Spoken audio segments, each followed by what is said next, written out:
A few years ago, I felt like I was stuck in a rut. So I decided to follow in the footsteps of great American philosopher Morgan Spurlock, and I tried something new for 30 days. The idea is actually pretty simple. Think about what you've always wanted to add to your life and try it for the next 30 days. It turns out 30 days is just about the right amount of time to add a new habit or subtract them, like watching news from your life. There is a few things I've learned while doing these 30-day challenges.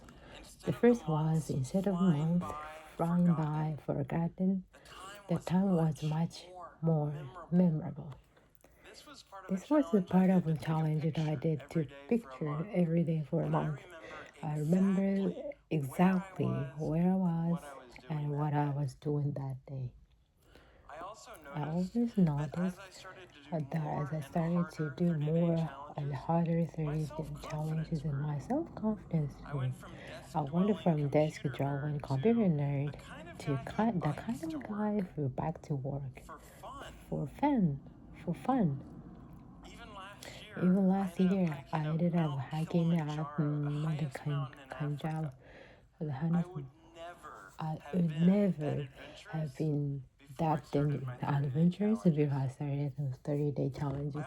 I also figured out that if you really wanted something badly enough, you can do anything for 30 days.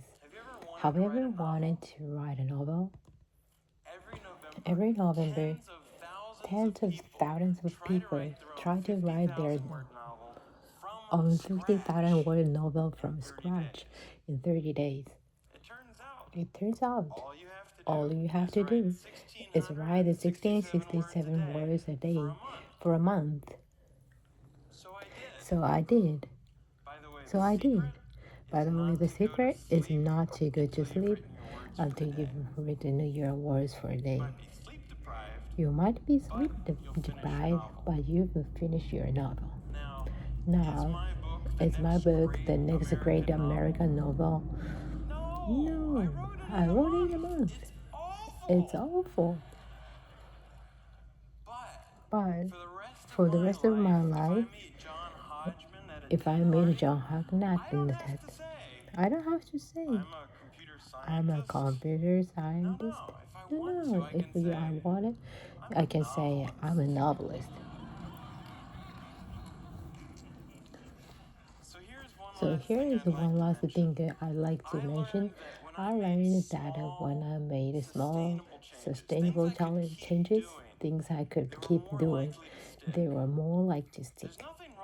There's nothing wrong with big, crazy challenges.